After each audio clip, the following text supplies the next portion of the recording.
preparing. I'll tell you when it is loaded.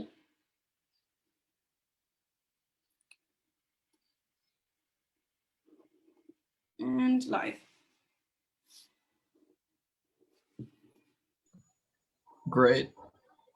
Cool. Welcome everyone to the grand final of NDT WSDC. Congratulations to both teams. On proposition, we have Eton College, and on opposition, we have Team Wales. Could I just once again please confirm that both of you are here? Opposition is here. Opposition is here as well.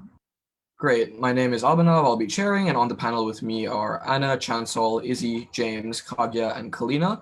Before we start, if we could just go through each team, getting your speaking order and pronoun preference and POI preference if you have them. Let's start with proposition. Hi. Speaking first is Hassett. No preference for pronouns. Second and reply, Maxwell. He, they, please. Hi, and speaking third is Rohan. He or they is also fine. Perfect. And now opposition. Hi, Jane will be speaking first. She, her pronouns, please, and POIs verbally, please. Hi, Frances speaking second. She, they, please, and audible POIs, if that's okay. Hello, Aisha speaking third. She, her, please, and yeah, audible POIs, please. Great. I guess I can try and keep track of the time in the chat as well, but everyone please keep a stopwatch yourself. And without any further ado, call upon the first proposition speaker to open the debate. Can you just confirm again that I'm audible and visible? Yes, you are. All right, excellent. If I could have POIs in the chat, please. I'll start in 3, 2, 1.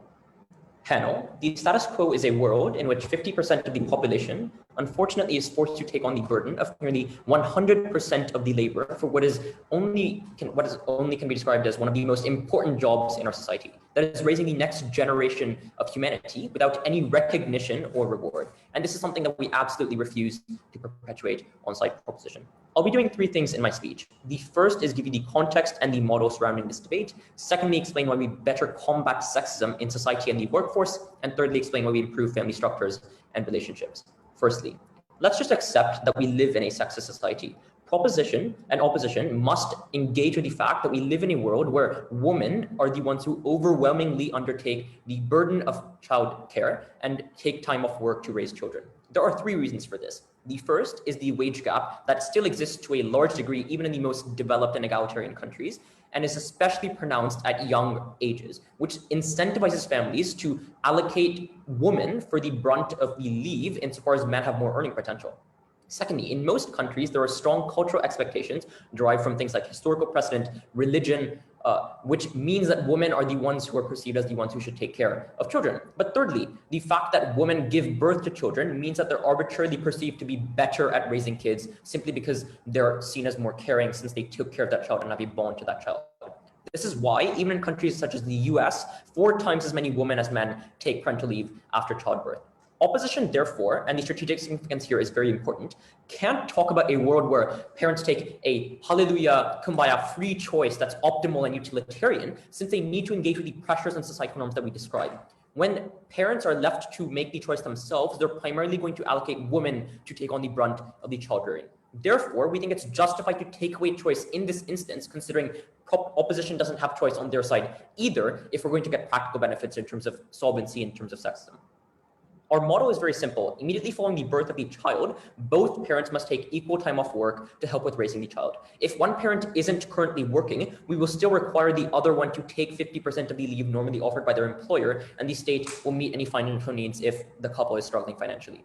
I'll take a POI at this point if there's one. Shouldn't women have the autonomy to make that choice for themselves?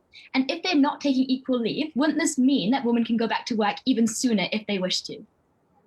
We just explained why women don't have enough choice, and the fact that couples can allocate how much ever the time they want, 50%, but we just explained why women can't make a free choice. So firstly, why are we better able to combat sexism? The greatest burden of child rearing is the time and the energy that you need to devote to it. Proposition more equally distribute this among men and women by obliging them to take equal time off. So I'm going to explain in 3 structural layers how women specifically are harmed by the current status quo. Firstly, we are better able to reduce hiring discrimination that otherwise exists on side opposition. On opposition, you as a potential employer are aware of the fact that statistically, if you hire a young woman, they're likely to want to start a family soon and therefore will take maternity leave and will probably take a long maternity leave. That is the point at which you lose a huge amount of money given that you need to pay them in return for no work. But second, your company suffers and the team is disrupted. This asymmetrically damages young women insofar as young men are far more competitive as employees, considering employers know that they're far less likely to be a burden in this way. This means that women are far less likely to be hired and are discriminated against and often are paid less as a result. Secondly, mothers are better able to pursue their goals and rejoin the workforce on our side of the house. In the status quo, many women struggle to re-enter the workforce after pregnancy and are often forced to become stay-at-home mothers permanently. This is for 3 reasons. Firstly, the time and energy that they disproportionately have to spend in taking care of the child means that they're often burnt out and don't have the energy to go back into a competitive workplace. Secondly, the fact that they're de-skilled, or even if they aren't, appear to be de-skilled and less appealing to employers considering they've taken a year out or half a year out of work means that alternatives or women who haven't actually taken maternity leave are more appealing and competitive. But thirdly, since they've been taking care of the child thus far, it's far easier for the family or the husband of the woman to convince them that actually they're the one who is best suited to taking care of the child like permanently, and the husband should just focus on bringing in the money. The impact here is quite clear. Women are much happier on our side, given that they're far more likely to be able to return to their goals and to their careers. They're also more likely to be financially independent and less likely to be completely dependent on their husband bringing in the money when they're forced to become a stay-at-home mother. This often means that they're able to avoid toxic relationships. Often relationships develop problems after children are born. And in many instances, when a husband realizes that their wife is completely dependent on them, that is when they show their true colors. And I think it's important that women aren't put in that situation. The third layer here is that societal perceptions and stereotypes become far more equal in our side of the house. The common stereotype around the world suggests that women should take care of children and men should work. And our subconscious is completely reinforced when that is what we see happening in real life. I think this particularly applies to children themselves who in their first 100 days build the emotional networks and the subconscious relations to their parents and the kinds of emotions that they feel and attach to them. At the point at which they see their mother primarily taking care of them, that is the point at which they associate things like nurturing and care with their mother. That is the point at which when they grow up, they're likely to impose those same stereotypes upon their friends, upon their wives, upon their daughters. I think that's incredibly harmful as the cycle is perpetuated and more women are forced to undertake roles disproportionately and take on this burden without any reward. The impact here is that stereotypes are generally harmful. We don't think it's good that people are boxed into certain roles that restrict their freedoms and make them act a certain way and make society act a certain way toward them. We also think within relationships, the treatment of women is far better on our side at the point at which they aren't forced to take on unequal burdens or do jobs that prevent them from reaching out to the goals and careers that they really wanted to pursue. Ultimately, we improve choice and happiness for women in one of the most important ways. POI? I'll take that POI. Who are the people who are forcing women to stay at home? Given that your side has no choice at all, this is uncomparative. On our side, we get better relationships between couples. This is for a number of reasons. One, there's resentment and friction between couples at the point where there's a perception that there's a lack of understanding, that you, as my husband, weren't there when I needed you the most, and that I was forced to take on the burden. The perception is that the work wasn't appreciated because you never had to take care of the child. You never had to wake up at 2 a.m. and change their diapers. You don't know what I'm going through. Secondly, there's a perception of unfairness that I did most of the work, that when the relationship goes into the crisis, when you look for things that you want to blame your partner for or rationalize why you're right in an argument, that's when you bring up those things and that's when you cause toxicity and friction. But thirdly, when couples work together, you build empathy and understanding. Even when you face difficulties, the difficulty of getting less sleep, the difficulty of feeling unhappy and depressed, that is the point at which you're able to support each other because you both know what the other person is going through, and at least you're able to provide them solace in that time. Even if opposition says that certain problems are caused when we impose this choice upon couples and when husbands might be resentful, on their side, there's significantly more resent when you feel as if your partner or your family is forcing you to do this. Even if on our side, there's some resent, you feel as if it's the state imposing this upon you. So there's no reason to be upset at your partner or your family for doing this. And even in those instances, your partner can at least support you through those difficulties. So on the comparative, when it comes to the friction between couples, we're far better off. The impact here is that couples are much happier and the relationship is likely to be far more stable. In many instances, relationships break down after they have a child because the stresses and the bitterness caused specifically by these problems. And I think that's incredibly harmful when couples either divorce, in which case their children aren't taken care of, or they feel as if their family is ripped apart and fractured, or there's constant fighting and bickering as the child grows up and parents fight over who should take care of them. And I think these environments aren't very healthy for a child to be brought up in and for them to receive the care and nurturing that they deserve. On our side, we dramatically improve conditions for women in society and the workforce, and we massively improve the condition of relationships and reduce friction in them. I've never been prouder to propose. I thank that speaker for their speech and call upon the first opposition speaker to open the case for opposition.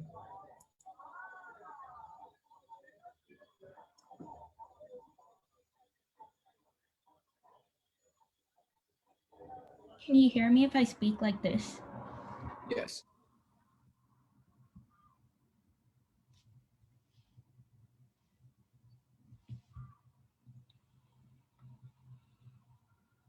I think it is horrible that proposition is trying to impose extra pressure on a family that is already adjusting to the arrival of a baby and trying to recover from the process. We think that they don't achieve any of the benefits they claim so far, as now we have mothers around the world struggling to recover whilst working and family units dismantled by the lack of choice and by the lack of flexibility. What do we support under outside the house? Outside of the house, we support other policies that help women in terms of quicker recovery and increasing the leave for both parents. However, we also want you to note that allowing parents to have choice over how long they take as opposed to like being made like a rigid framework that doesn't suit them or their different needs as a mother, as a father is detrimental to the home life and the careers of both parents. We believe that the solution that proposition suggests is simply ineffective and does more harm than good. Note that we are too advocating for progress and change and choice and trying to end discrimination against the workplace. We just believe that the solution is ineffective. It takes away the choice of parents when they need it most, and therefore we think that it doesn't achieve what it sets out to under your side of the house. We're going to be providing to you 3 points from side opposition. Firstly, on why this motion leaves women worse off in terms of time and money. Secondly, why family may want to split the leave differently and why they are the best actors to make this decision rather than the state. And lastly, my second speaker will be telling you on why we empower women more by giving them the decision-making power. But before I go on into my points, let me just deal with what they were saying from their previous speaker, right? They basically told you one thing, that they solve this gender inequality by doing this because now they empower women and allow them to break free from the cycle of childcare, right? We have 2 responses to this. First, I want you to note that forcing a policy down a woman's throat should never be called a choice or never be called empowering, right? We think that their policy limits the choice of not only women, but also men. Note that we have we don't think that it's wrong for women to take the full leave or to return to work early, right? But I think that their policy limits this. It doesn't allow women to make the choice because now they have to consider how the man would react to that, because now they have to consider whether the man is okay with taking 3 months off like her, or whether it's okay for them to return to work early and if the man wants to rest more, right? We don't think that it's exactly a choice for the woman now because you make it tied to a man's choice as well, right? Therefore, we tell you that just because it's equal doesn't mean it's fair. We don't treat adults like kids and like splitting them a cookie and saying that, oh, because it's 50-50, it's fair. We don't think that that's the case. We're better off without a state blanket policy. But secondly, let's engage with their sexist work that they try to paint and make us defend, right? No, thank you. Whereby both men and women view that women should stay at home more and that she's like the gender norm. Look, that's simply going to make women worse off, right? If it's the true characterization, which we believe it's already reversing through organic change, through feminist movements, right? Look, let's take them at their best and say that that's a characterization. We say that it makes women worse off because it's likely that men wouldn't understand, right? If men are like as patriotic or like as bad as sexist as you claim them to be, I think what will happen is that men will end up resenting the woman for this policy, right? And the woman will just end up working a double day, coming back from like a tired work day and now having to recover from childbirth and now having to help out around the house more because their husband wasn't doing much during the day, right? We think that we cannot use any individual woman as a social battering ram, and they need to prove to you why that's okay under your side of the house. Moving on to my first point then, on how women will have less time and money in general. But before I do that, I'll accept any POIs. What is the likely outcome of letting couples choose for themselves? We don't know. We think that it depends on the couple, right? It depends on their health. It depends on how fast the mother recovers. It's on a case-by-case basis. Okay, so how women will have less time and money in general then. Let's look at propositions world, right? When the female has to split her maternity leave with her partner, she is likely going to have less time off, right? This is because under their policy, we think that a woman who normally gets 6 months off and a man who gets 2 months off now is likely going to receive 4 months off each, right? Because the unfortunate reality is that we live in a world whereby women's maternity leave is already very strict. Even in the most liberal states like the US, we think that there is barely enough time for a woman to recover and bond with her child before she is called back in for work, right? We think that with this motion under their side of the house, their time is going to get reduced even more because the state isn't going to have the necessary financial resources to increase leave for both parents and match all of like the father's leave with the mother's one, right? We think that it would come at a compromise whereby increased time with the father spent would mean less time for the mother to recover. But then this is extremely harmful for women because they are being brushed back into work, right? They're not allowed to heal physically. And we think that most women need to mentally heal and get used to pressures of being responsible for a child. And on top of that, we think that they also need to bond with a child in order to ensure that they don't suffer from things like depression, right? We think that these mothers are expected to do so much in such little time, and they're just simply increasing the pressure for women by tying it to the outcome of how long men work, by tying it to the outcome of like how much time they get to spend with their children, right? We think the harms looks like threefold. Firstly, we think that mothers are not healed fully under their side of the house and are mentally and physically exhausted. But secondly, we think that they don't get enough bonding time with their children. And lastly, we think that it creates a narrative that the mother has to go back to work, right? Which is the very harmful rhetoric that we've heard from them, right? You're creating a pressuring environment. The woman should just go back to work because that's what gender equality is, when we think it's not. We think that gender equality is about empowering women and acknowledging that birth is such a difficult process for a woman to go through, and that it's perhaps okay if she takes a little more time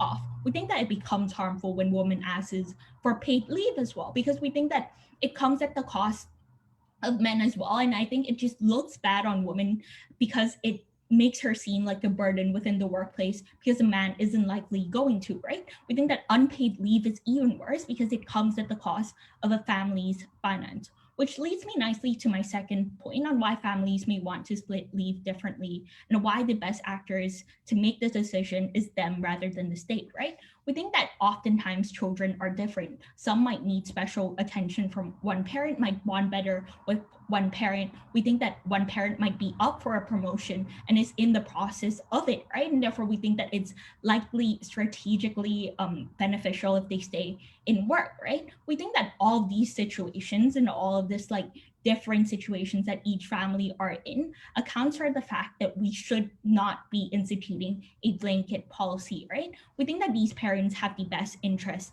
at heart. These parents are the ones who have an incentive to ensure that their child is able to grow up well emotionally and economically as well. We don't think that the state has the resources, the time, or the finance to be able to understand or accommodate for any personal circumstances, right? We think that a blanket policy in a world whereby families are so different, in a world whereby we want to cater to the needs of every child, is one that is likely going to fail. And for all that reason, I beg you to side with side opposition. Thank you. I thank the speaker for their speech and call upon the second proposition speaker to continue the case.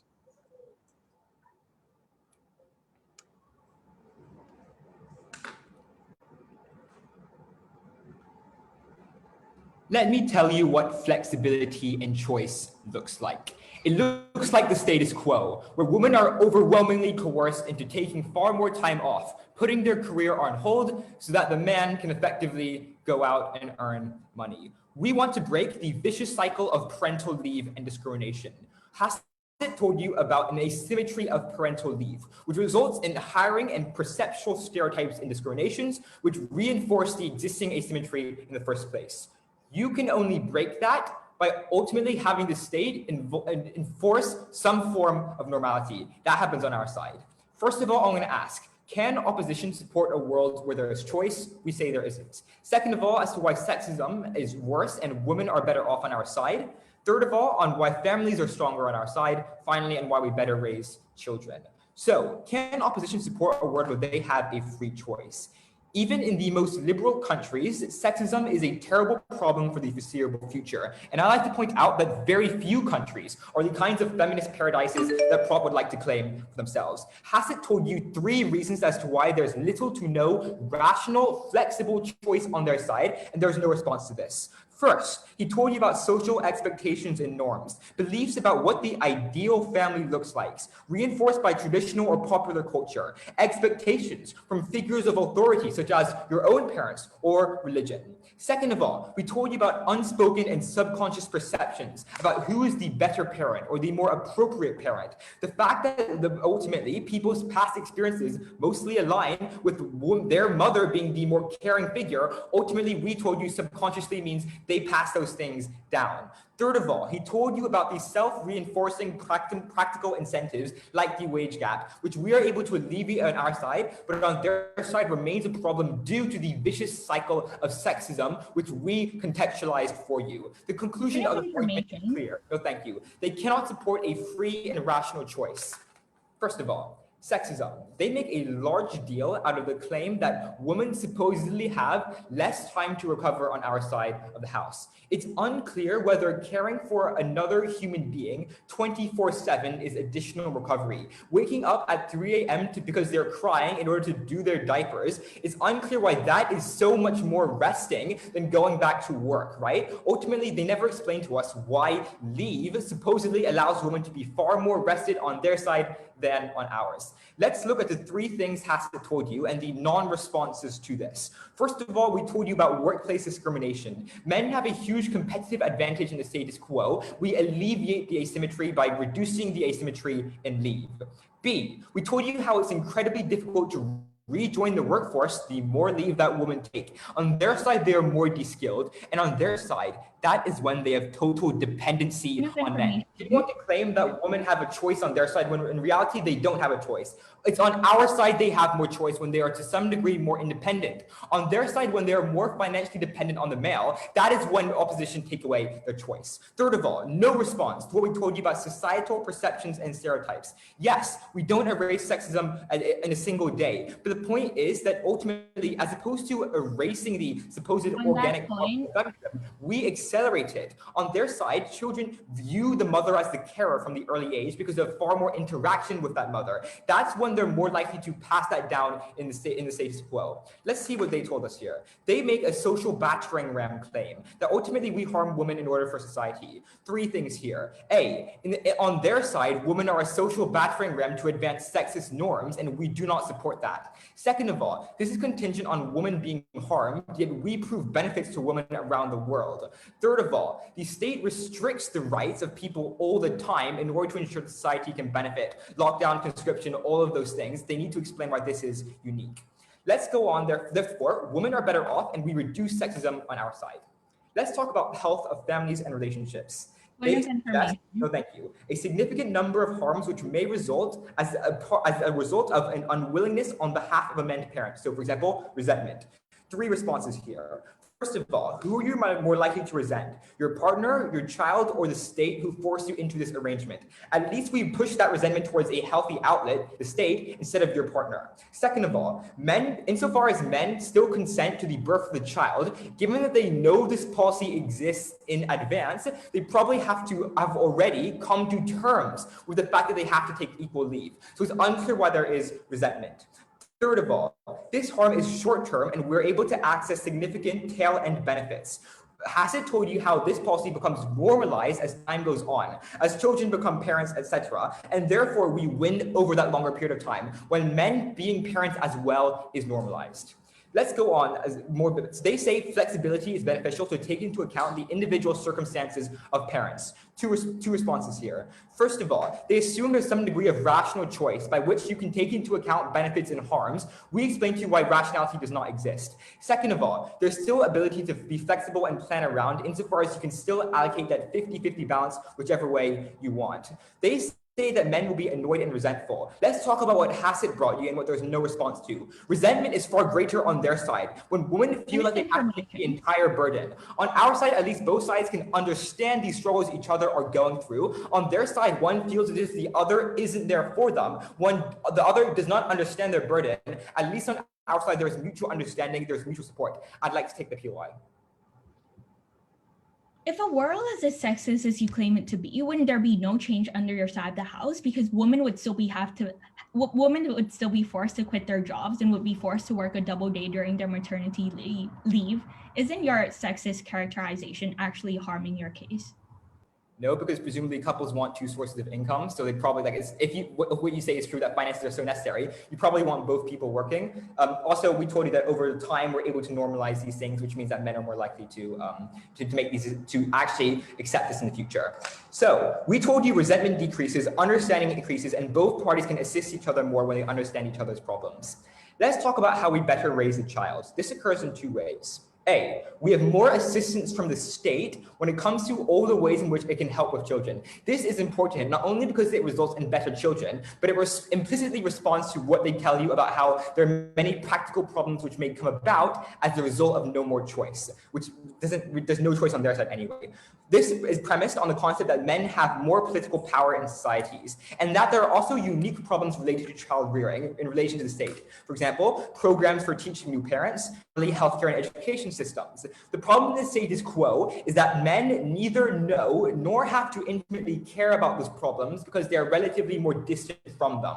On our side, when men are also put on the front line, not only are they become far more aware, but also they have to care because they have significantly greater stake given their individual experiences. It's on our side of the house that the greater asymmetric political power of men is more likely going to be used to ensure that children are better taken care of, and this also results in far better benefits for people who cannot afford to look after children in the first place. Second of all, we have a better relationship between the child and the father. The first 100 days is the most important for emotional and social bonds. When they're deprived of emotional contact with their father, that's when they view their father as less of a caring figure and more of a disciplinary one. We think it's better for children when they can have two people they can emotionally connect with, two people they can seek advice with. On their side, they only have one because of that crucial window is one in which not much contact exists. On that basis, parents are better off, women are better off, children are better off. We're proud to propose. And that speaker for their speech and call upon the second opposition speaker to continue the case for all.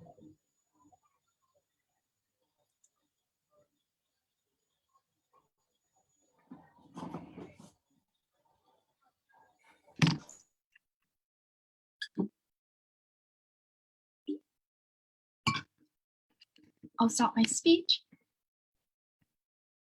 in 3, 2, 1. When side proposition think that empowering women is robbing them of all choice and meaningful autonomy regarding how they engage with childcare, be it stay at home or doing work, we think they severely misunderstand the meaning of empowerment and the best means to achieve it. My main point today is going to address how we empower women far more on our side of the house. But before that, let me engage with what we heard in the last speech. They told us that they combat sexism in the house and workplace. What we tell you is that Proposition just want to force women into the workforce and make that choice on their behalf. Jane told you very, very comprehensively why this is not empowerment, because the state cannot be making a one-size-fits-all blanket policy that seeks to represent all women. They do not act in the same way. Pregnancy does not affect females in the same way. You can't make a blanket policy like that.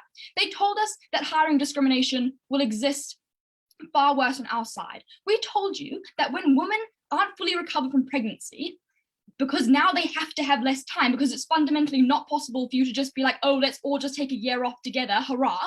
We tell you that this means that they have to go to their employers and take far more leave, which means that they are seen as a far larger burden, whereas before they could have taken the full leave themselves instead of sharing it equally, and then not being so much of a burden to their employer. They told us that they're forced to stay at home in the status quo. We asked by who? No response. They told us then that it's husbands and wider society, wider families. We asked them what happens when they have to split it. We tell you that the husband is obviously going to be resentful if he's this horrible guy that they're trying to make us believe exists. This will lead to friction and breakups that they tried to claim wouldn't happen on their side. We tell you that if their characterization of social norms being so strong that there is no choice for the females, then it will happen when this is instituted either way, right? Because the woman goes back to work and then is expected to pick up the household work when she gets back, or alternatively is literally made to quit her jobs by wider society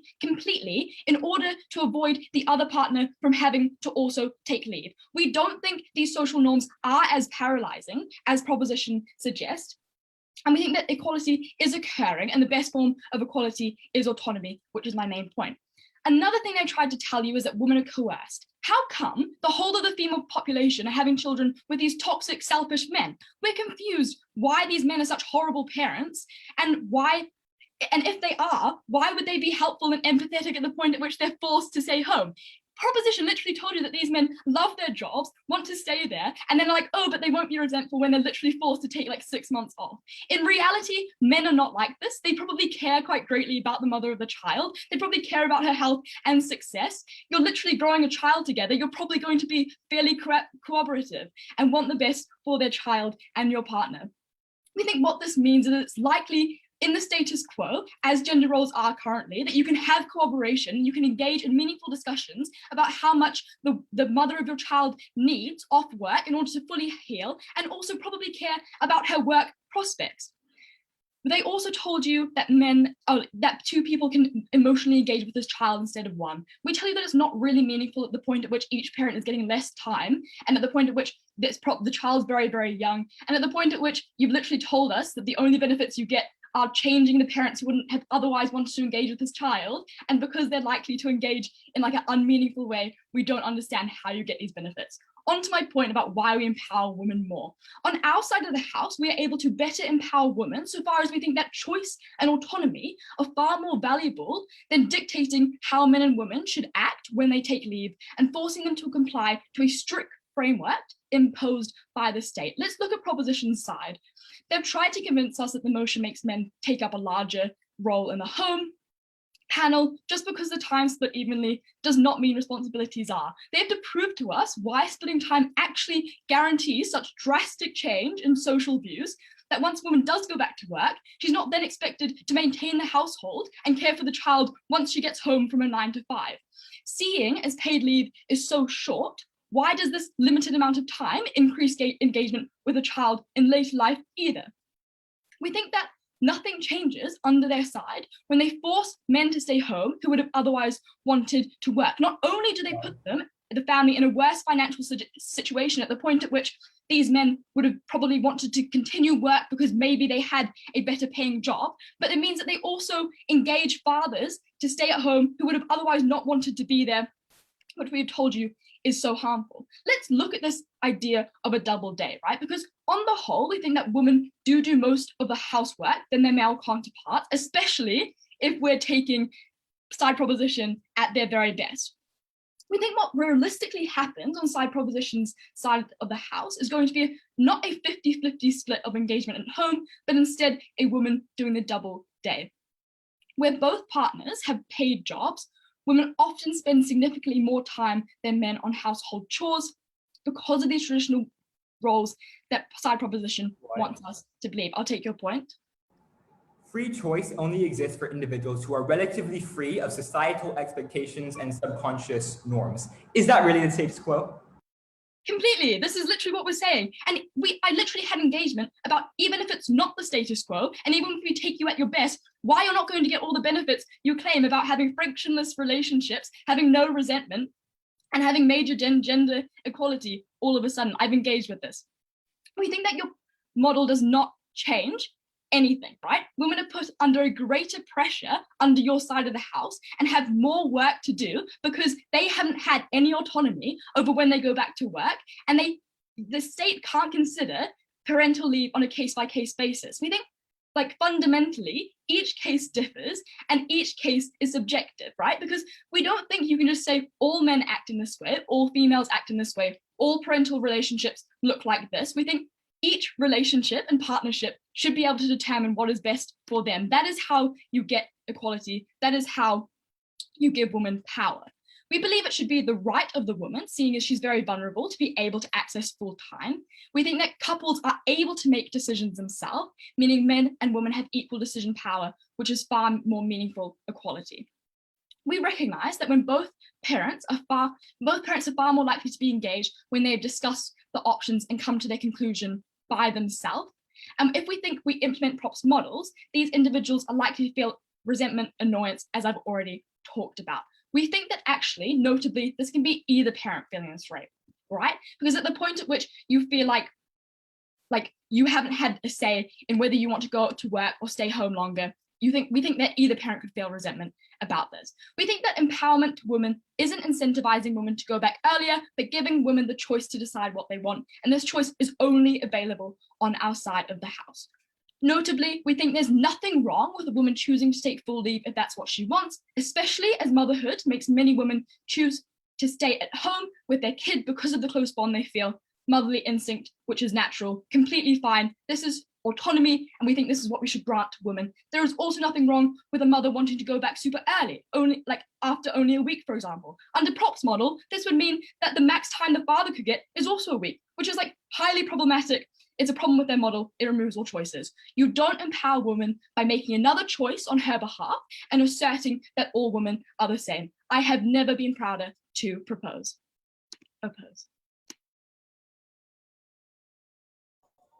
I thank that speaker for their speech and call upon the third proposition speaker. Hi, can you hear me? Yeah. Okay, cool.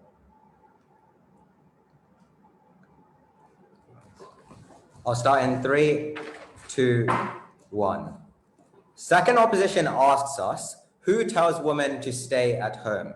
We on proposition told you that it was millennia of societal stereotypes that women were forced to be caretakers and kept at their homes that told them to stay at home. That it was their family and their husband that viewed the society that women should be the caretakers and ones that stay at home who told them to stay back. It was a wage gap and discrimination in hiring that meant that when coming to the rational decision of who stays at home, obviously the person with the most earning potential is going to go and work. Those are the things that told women to stay at home. I'll do 3 things in a speech. Firstly, talk about choice, then talk about women, and finally, talk about relationships. Firstly, on choice. I want to do 3 responses to this idea of choice. 1, the amount of choice that Team Wales has is marginal at best, because you can still have flexibility on our side of the house. All we do is put a total amount that you have to do. So for example, your individual choice about which nights you work or which weeks you work, or even which months you work even, is still up to the couple. It's not whether they're dictating their exact lives or what they're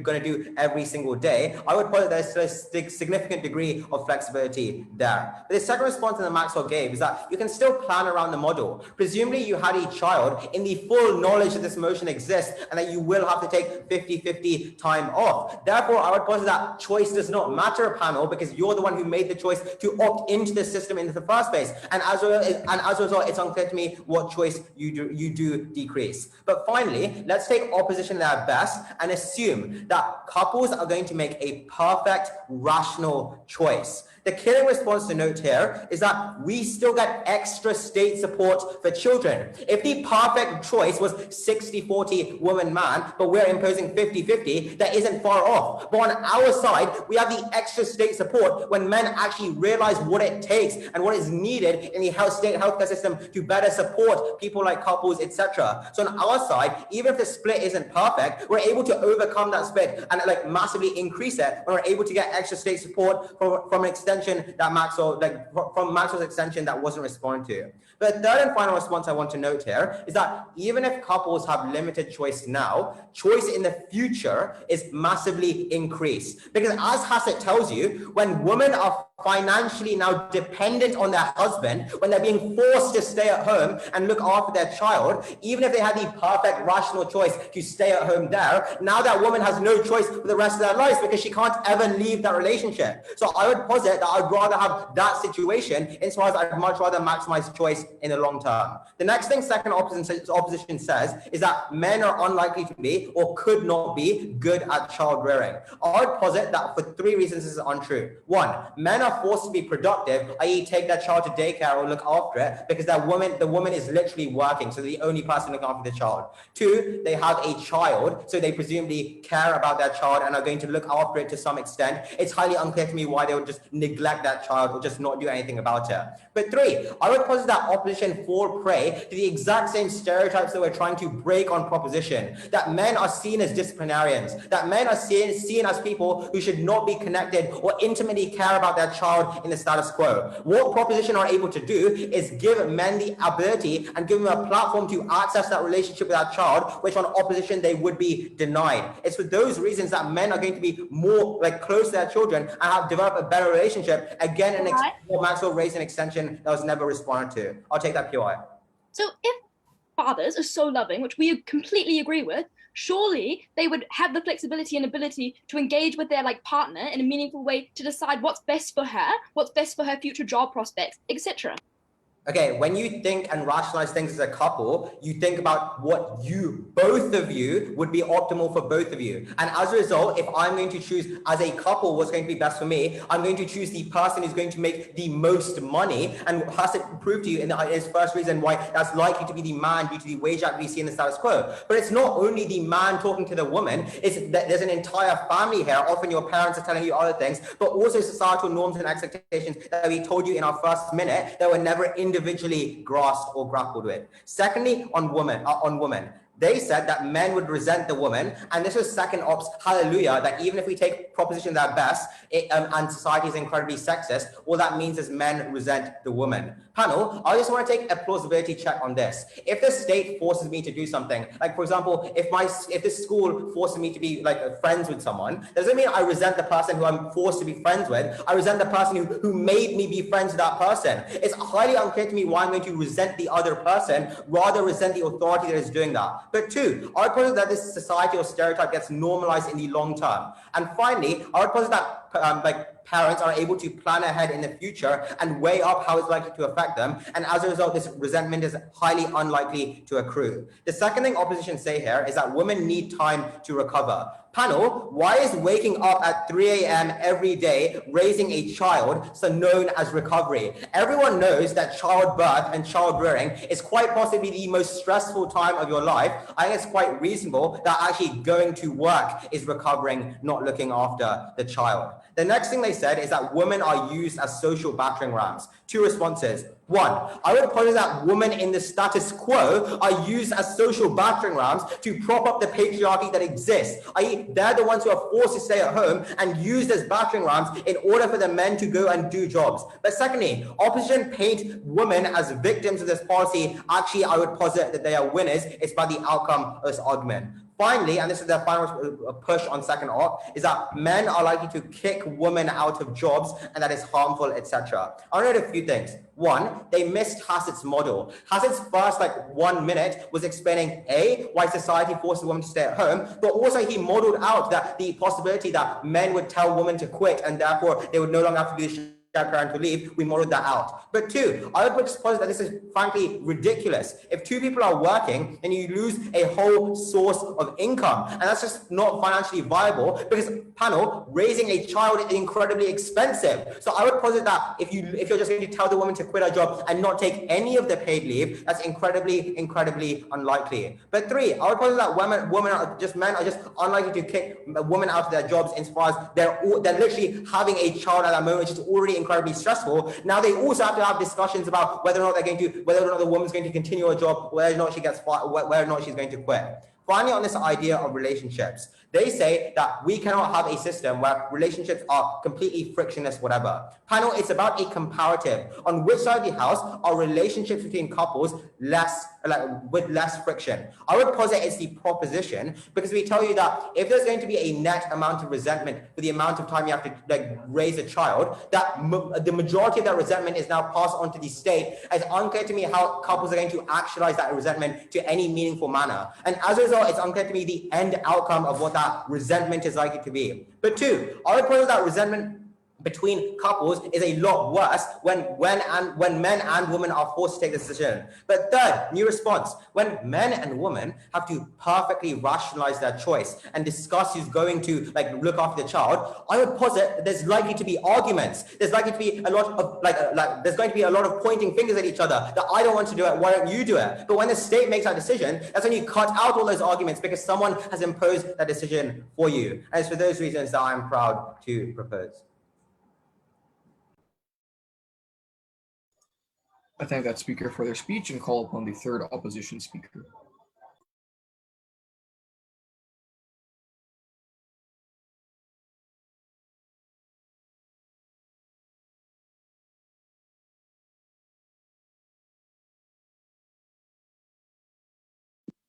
Again, I just appreciate if you could unmute yourself up here. Thank you.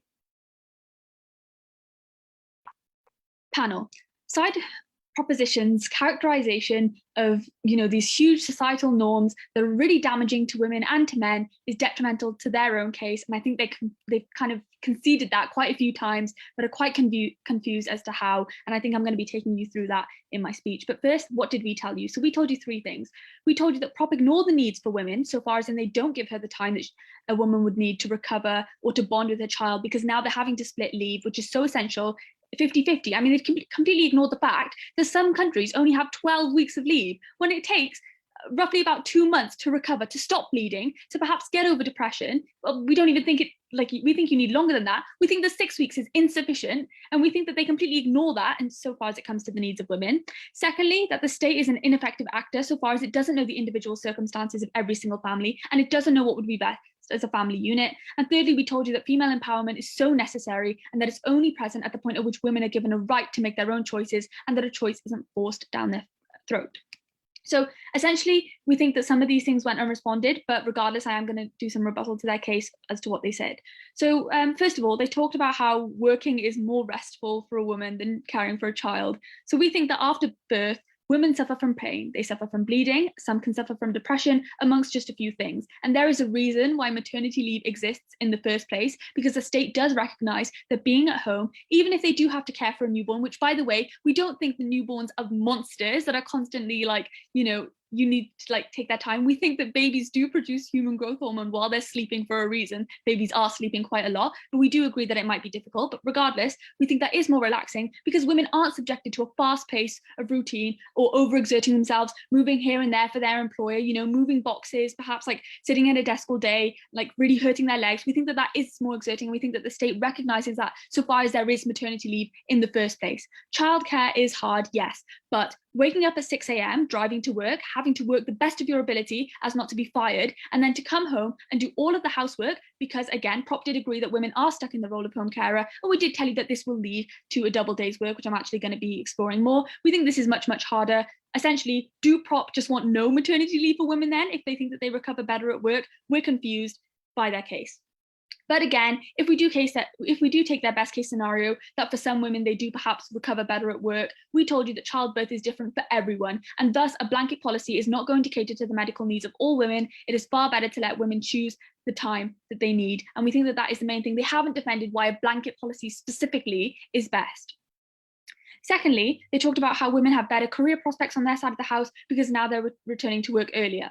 So we told you that you might be shifting women into work earlier. That might be true, but are you making sure that they're actually prepared to do so? We think that if a woman is unwilling to go back, which we think is in a lot of cases, so far as in a lot of women have sort of this urge to want to bond with their child, or if a woman is like very ill and still hasn't recovered, we think that like she's not going to be able to perform well at work. And we think that at that point, she's going to have to take leave. What does this mean? This means that on your side of the house, you're still having women taking more leave than men. You're still having women having to ask their employers if they can take more time off work. You're still having women off work for longer, and you're still having employers perhaps regard them as less valuable, which is very unfortunate, but it still occurs on your side of the house, so far as in women are going to have to take leave. I mean, if a woman is literally bleeding, we're confused how she can work. Like, she's not going to it's not going to fix itself in the 6 weeks that you propose, which is 6 weeks in some countries. Unfortunately, it is that way. And we think they've completely disregarded that. It is a global topic. We think that in some countries, there is insufficient leave.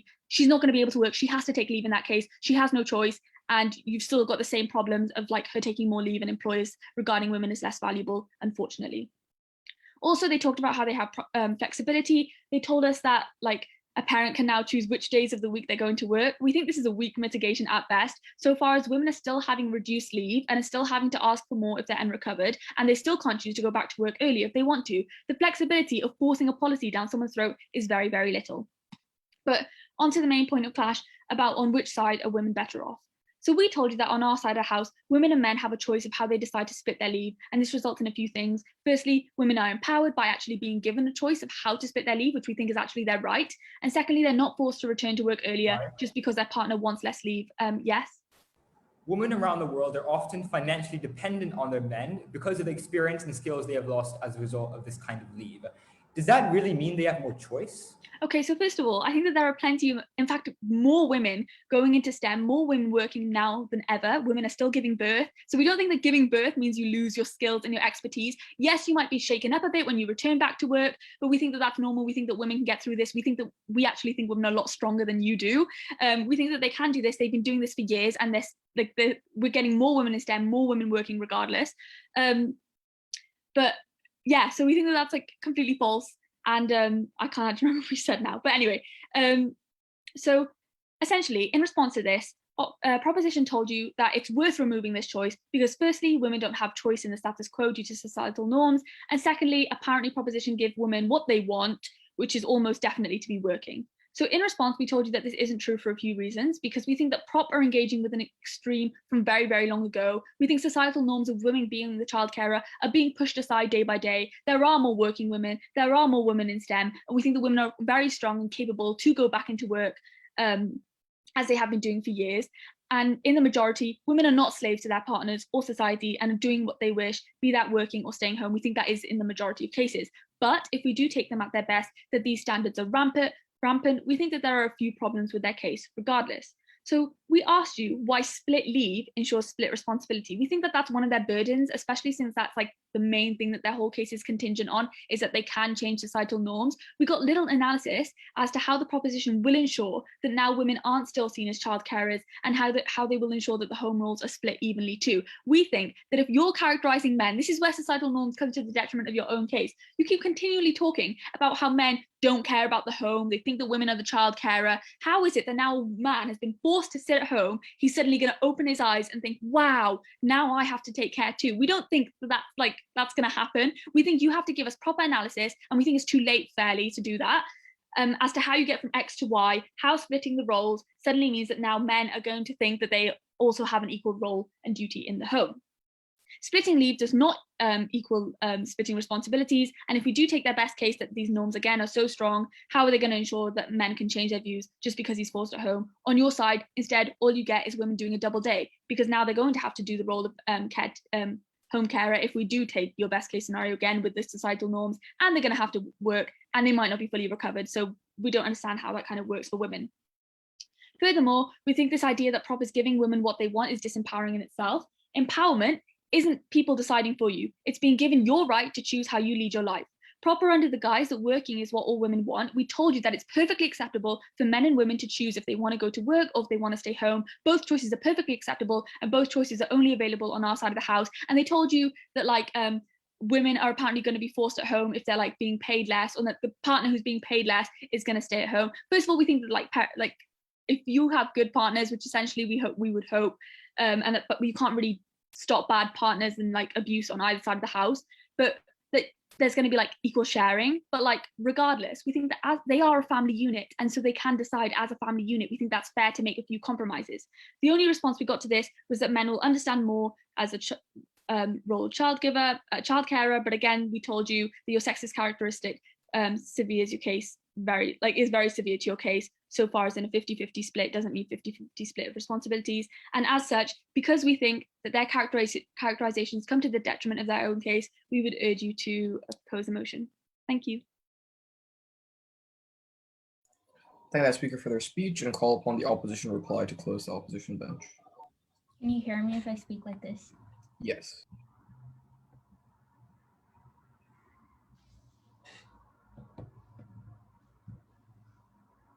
Panel, don't let them get away with the double standard that they're trying to impose on us, right? In their sexist world, they say that women on our side of the house are coerced into taking leave. We don't understand at all why then, under their policy, the very same men wouldn't coerce women into saying how long she can take that leave for under their model. Note that if the power dynamic that they describe to you is actually accurate, then if a man says that both of them should take 3 weeks off each because he wants to return to work, I doubt that under their side of the house, women would be able to say anything to it, right? I'm confused as to how they empower women. I'm confused as to how they have choice under their side of the house. And for this reason, I think that they've lost this debate. I'm going to summarize this debate by looking at 2 questions. Firstly, on choice and flexibility of women, and secondly, on the physical and mental health of mothers.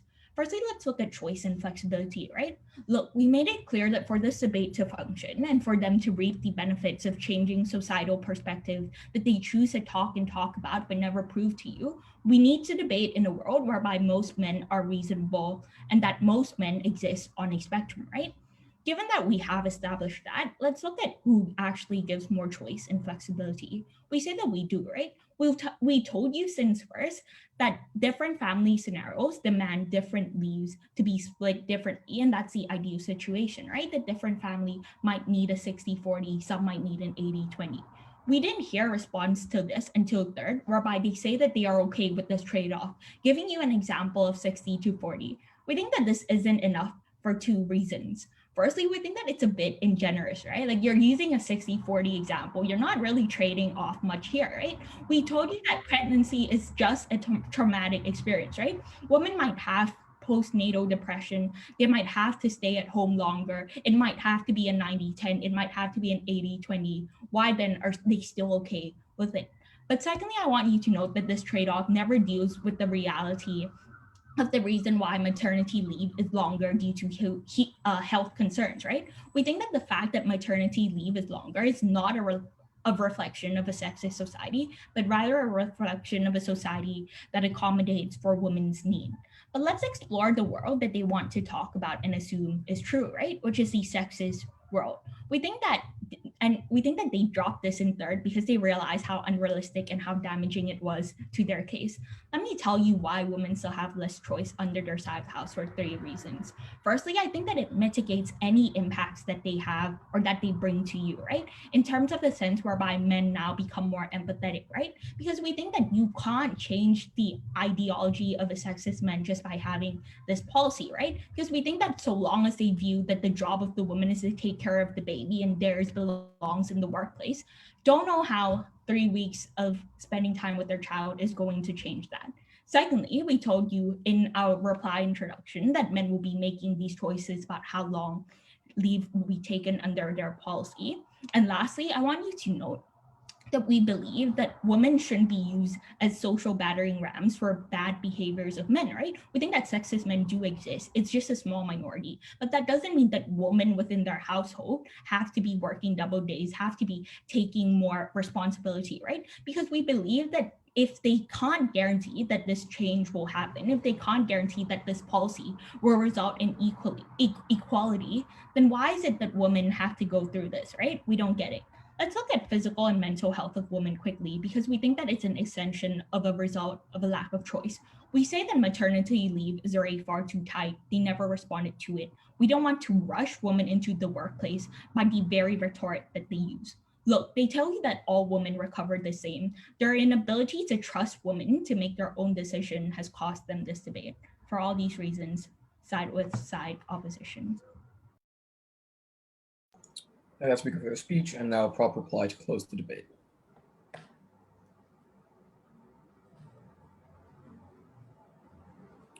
Choice is an illusion for the three reasons we gave you from the start that we're not engaged with.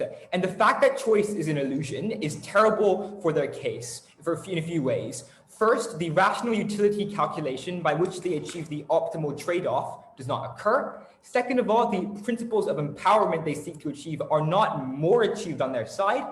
Finally, as opposed to us using women as a battering ram, in actuality, women are a battering ram in the status quo for patriarchal and sexist norms, meaning that point is null. Now, they try to catch us and they say we can't have our cake and eat it. The contradiction they want to catch us in is that if we want to characterize the world as sexist, we have to accept that women would resent things, men wouldn't try, men wouldn't take responsibilities. They introduced the concept that men will try to reduce overall leave, but that was really brought up in the reply, so that's not really a part of the debate.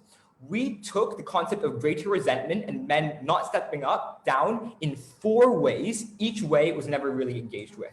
First of all, who do you resent more, the state or your child? Parents probably still care about their child, and resentment we think is directed towards the state. Second of all, parents are aware of this policy beforehand. They're able to plan around it, and presumably men enter this arrangement knowing that they're going to have a child and will have to take half their time off. Presumably, therefore, they will have to, at least to some degree, be willing and able to take care of that child because they are aware of this arrangement. Third response that was not engaged with. My extension. Childbearing is far easier on our side due to the additional resources given to larger political capital from the state. And that also, when men and children interact more, when we force them to spend more time together, there's a stronger emotional bond from that point onwards. That means that it is easier for men to step up, but also they are more likely to step up asymmetrically on our side. No response to my extension. Fourth thing that was not engaged with. This is primarily a short-term harm, and we're able to rectify this with a tail-end long-term benefit, given that we change societal perceptions.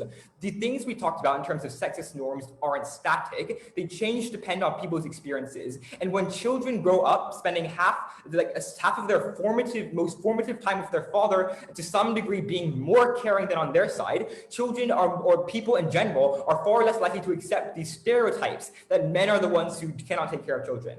That's why we can have our cake and eat it. We can't have a sexist world, but we can also have men being better parents and stepping up on our side. Let's talk about sexism. We believe that choice is broadly a symmetric concept in the debate, given that they do not have additional choice. We win due to the significant benefits we accrue towards women. They say that additional leave means additional rest. No, we're after a certain threshold, which we're willing to give women, ultimately additional leave does not necessarily mean additional rest, given the huge stresses of taking care of a child. We told you 3 benefits. First, we reduce the asymmetric incentive to hire men. Second of all, because women de-skill less because they spend less time just at home, we have more choice for women given we increase their financial independence. We decrease the likelihood of things like abuse. Third of all, no response to this. What I told you before about societal perceptions, which are crucially based on a child's formative years and their first 6 months of interactions, on our side of the house, we're able to alleviate these. Second of all, on family and children, they say flexibility is a benefit. A, people are aware of this policy so they can plan around it, but B, they cannot defend a rational choice on their side, so they do not have additional utility. Little to no engagement comes from them on the strength of relationship. We tell you there's greater understanding when both sides might not have a perfect understanding of each other's experiences, but have far more of an understanding of each other's experiences. No response to my extension. More political capital for helping struggling parents look after kids, and a stronger emotional bond. The crucial thing at the end of the day is this. When is resentment stronger? When both sides take an equal burden, or when one side is coerced by society and by norms into taking on the entire thing and their partner cannot understand what they are going through. We suggest we win on all of these fronts. On that basis, I'm proud to propose. Thank that speaker for their speech. Thanks everyone for what was a very engaging debate. I'm I'm not quite sure. Is there a separate conferral room we go to now? Yep, there's a judges room we can move to. Great.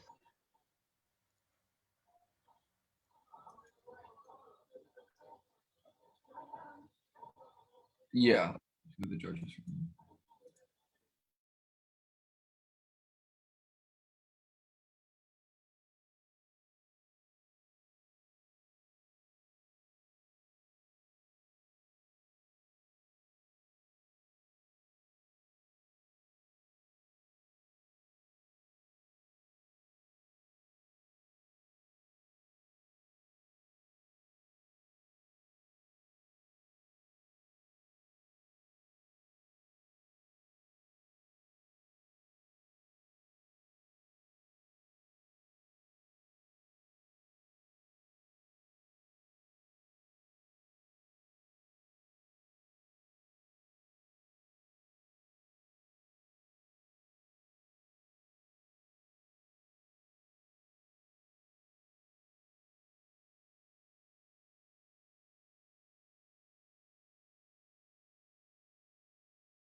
Oh, sorry.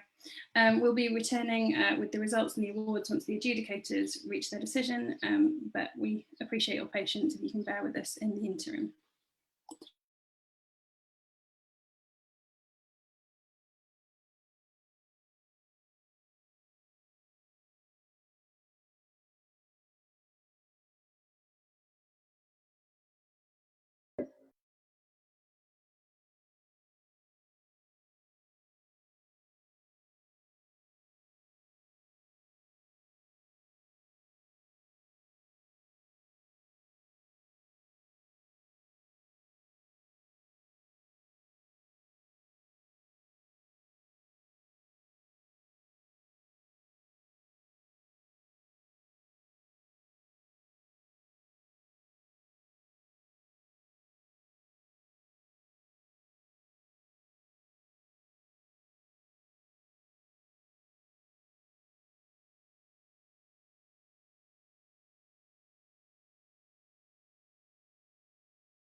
Just a reminder to anybody who's watching that the judges are currently out doing their deliberations for the grand final. We will be returning with the results, both of the final, but also top speaking rankings for the tournament in due course. So please be patient with us and we'll get back to you as soon as possible.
Hi, welcome back everybody. I've seen that the judges have returned to the room, so they'll be going to announce the results of the grand final for NDT WSDC shortly.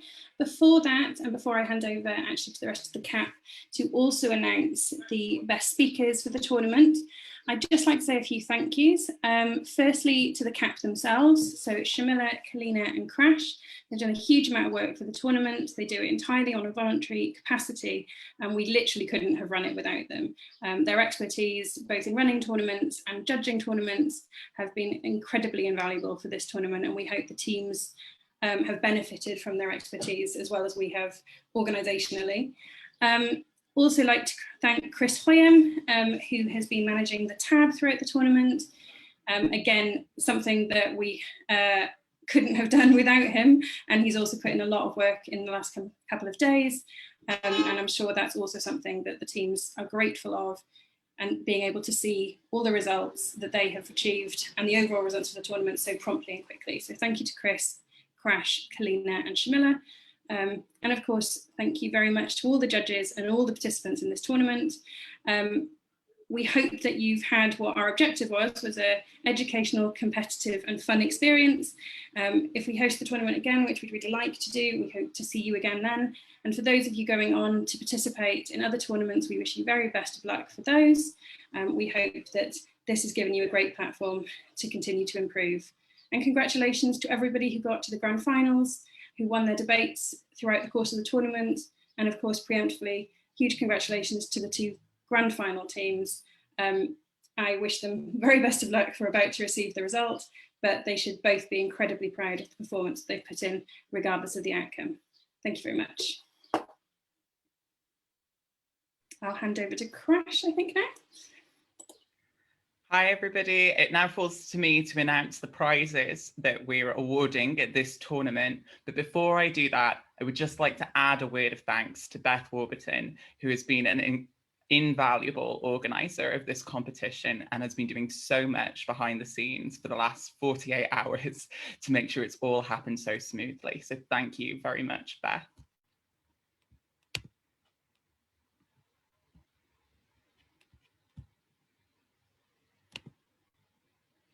Okay, it now brings me great pleasure to announce the tournament prizes for the NDT WSDC 2021.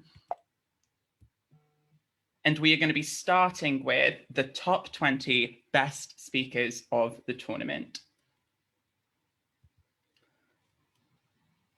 First of all, on joint 18th place, we have Alex Zhu, Ellie Bean, and Dia Parry. In joint 16th place, we have Rohan Batula and Maxwell De Lorenzo. And then in joint 11th place, we have Katara Yoshida, Al Wasif Fahimudawla, Anya Trofimova, Chelsea Hu, and Judy Sai. Moving on to the top 10 speakers. In 10th place, we have Jin Zhou from FDT Red. In 9th place, we have Brandon Hare from Elon Institute. In 7th place, we have Dylan Kelly from CWSDC Development Team. Also in 7th place, we have Jane Napat Sonamai from Team Wales. In joint 5th place, we have Rania Sharma from SPGS.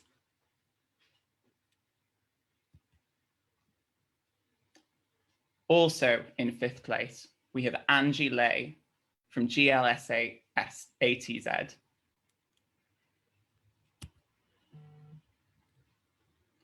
In joint 3rd place, we have Lucy Du from CWSDC Development Team. Alongside, also in 3rd place, we have Gabby Lin from GLS ATZ. In 2nd place, the 2nd best speaker at this tournament was Maya Kapila from SPGS. And finally, it gives me great pleasure to announce the best speaker for NDT WSDC 2021. And that was Shayo Khan from WSDC Bangladesh. Congratulations to all speakers for an incredible tournament. We've now got to say well done to some of the teams who proceeded so far in the competition this weekend, starting with our quarterfinalists. So congratulations, FDT Red. Congratulations, SPGS. Congratulations, FDT Green. And congratulations, WSDC Bangladesh. Moving even further were the semi-finalists. Congratulations, the team with perhaps the most inventive name at this tournament, Gabby Laked Seahorses at the Zoo. And also congratulations to Philippines WSDC Development Team A.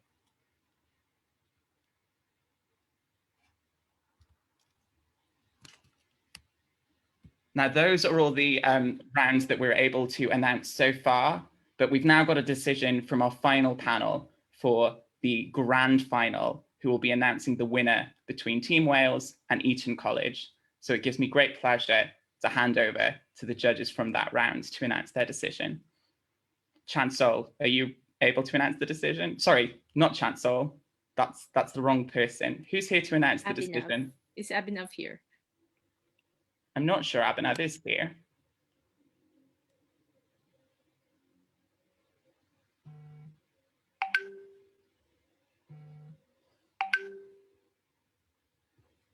If Abhinav's not here,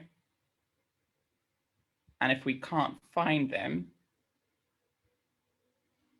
then I may suggest we pass over to Kalina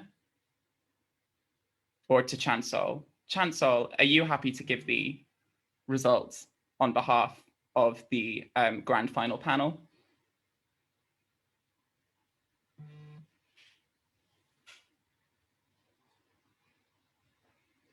We've deliberately done this, everybody, to build some tension before the final results, I can assure you.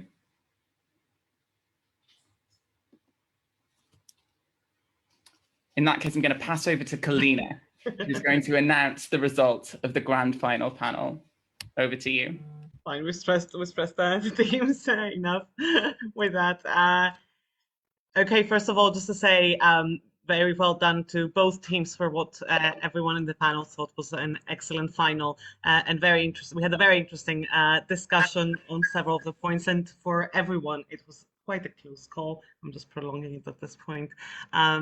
But in the end, we came to, I believe, a unanimous decision in favor of the team in proposition. Which means that I think a big round of applause for our runners-up and finalists, runner-ups and finalists, Team Wales in opposition for an excellent debate and very in a great run throughout the tournament. And congratulations to Eton College in proposition for winning this year's NDT WSDC tournament. Thank you very much to all the judges. Congratulations to both teams, particularly Team Eton, and all other teams who are watching at home, or even if you're not, you will receive certificates of participation in due course following the tournament. So we will reach out to you then. We will also be publishing the tab soon. If you spot anything on the tab that needs amending before the certificates are produced, please do get in touch. Thank you very much. Thank you very much.